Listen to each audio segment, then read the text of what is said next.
Hello' guys সকলোকে স্বাগতম জনাইছোঁ মোৰ এই ভিডিঅ'ৰ তৰফৰ পৰা।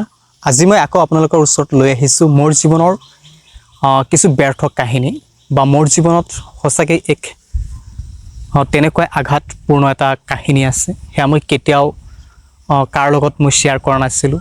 আজি মই ভাবিলোঁ আপোনালোকৰ সৈতে শ্বেয়াৰ কৰোঁ, সেইকাৰণে আজিৰ এই ভিডিঅ'টো প্ৰস্তুত কৰিছোঁ। চ' যদি ক'ৰবাত ভুল ত্ৰুটি হয় বা ক'ৰবাত যদি নিজৰ অজান্তে ভুল হৈ আছে, নিশ্চয় আপোনালোকে মোক জনাব।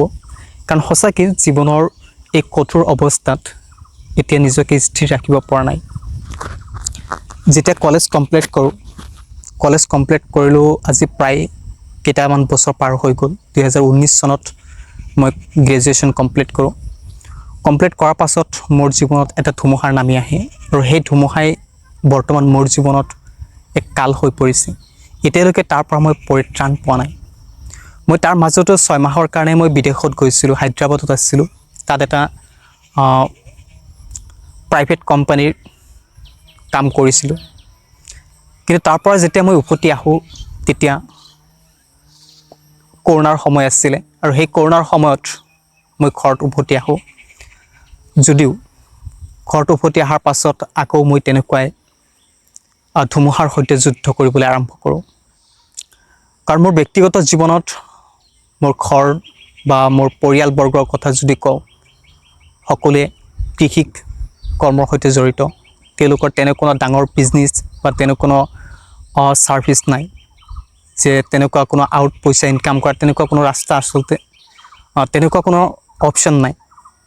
অনলি ফৰ ক'ব গ'লে সেই কৃষি কাৰ্যৰ সৈতে জড়িত হৈ থাকিব লাগে। বছৰত আমি 2টা খেতি কৰিব পাৰোঁ।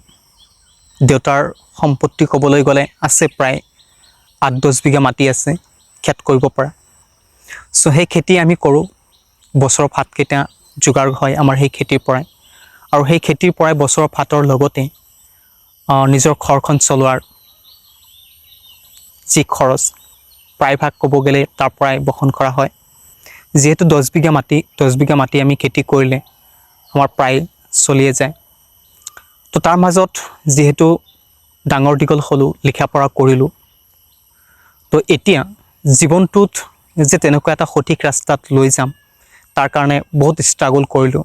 বা ভাল কিবা এটা কৰিম, ভাল কিবা এটা তেনেকুৱা বিজনেছ কৰিম। চাকৰিৰ কথা বাদ দিছোঁ বাৰু, চাকৰি কৰাটো সম্ভৱ নহয় বা চাকৰি আমাৰ কাৰণে কিমান হ'ব সেয়াও হয়তো কল্পনা কৰিব নোৱাৰোঁ।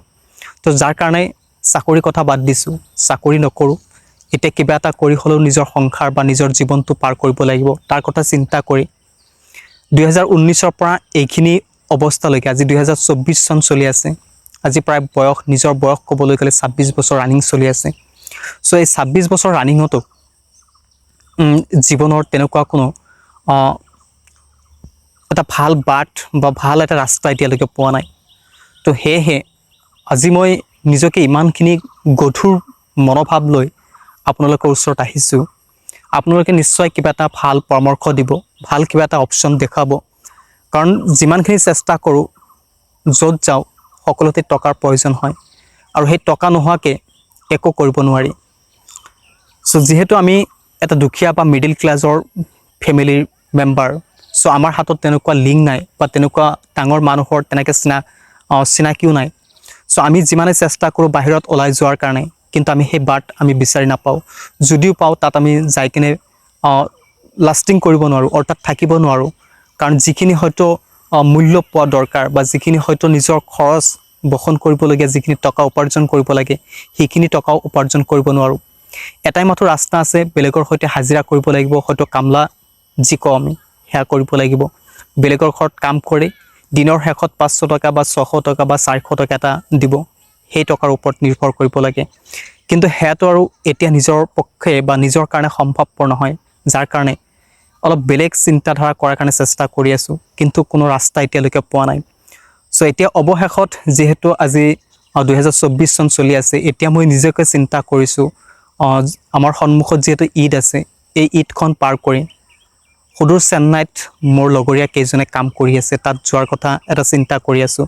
আপোনালোকে পৰামৰ্শ দিয়ক, তাত নোযোৱাকৈ যদি ভাল কিবা এটা কৰিব পাৰোঁ, বা আমাৰ ঘৰৰ ওচৰত অসমত বিভিন্ন জেগা আছে য'ত বিভিন্ন মানুহে চলি আছে, বিভিন্ন মানুহে কৰ্মৰত অৱস্থাত নিজৰ পৰিয়াল বা ফেমিলি বৰ্গক চলাই আছে তেনেকুৱা এটা সঠিক ৰাস্তা যদি আপোনালোকৰ ওচৰত আছে নিশ্চয় মোক জনাব মই অলৰেডি অলপ মেডিচিনৰ সৈতে মই জড়িত আছিলোঁ প্ৰায় 1.5-2 বছৰ মই মেডিচিনৰ সৈতে জড়িত আছিলোঁ ৰিটেইল মেডিচিনত সো যদি কাৰোবাৰ তেনেকুৱা যদি মেডিচিনত কাম কৰা মানুহৰ যদি প্ৰয়োজন হয় কাইণ্ডলি মোক জনাব কাৰণ অসমৰ ভিতৰত বা ঘৰৰ ওচৰত যদি তেনেকুৱা যদি হয় নিশ্চয় মই থাকিম তাত কিবা এটা কৰাৰ কাৰণে চেষ্টা কৰিম কাৰণ টকাৰ খুবেই দৰকাৰ বা টকা খুবেই প্ৰয়োজন হৈছে বৰ্তমান জীৱনত কাৰণ এতিয়া চাওক প্ৰায় 26 বছৰ অলৰেডি অতিক্ৰম কৰিলোঁ আৰু কেইবছৰ থাকিব পাৰিম এনেকৈ হয়তো নিজৰ দেউতাৰ হোটেলত হয়তো খাই লৈ আৰু কিমান দিন থাকিব পাৰিম সেয়া নিশ্চয় আপোনালোকে চিন্তা কৰাটো খুবেই দৰকাৰ বুলি মই ভাবোঁ কাৰণ আমাৰ যুৱ সমাজত বা নিবনুৱা সমস্যা আমি দূৰ কৰিবলৈ হ'লে তেনেকুৱা কিবা এটা পন্থা আমি অৱলম্বন কৰাটো খুবেই দৰকাৰ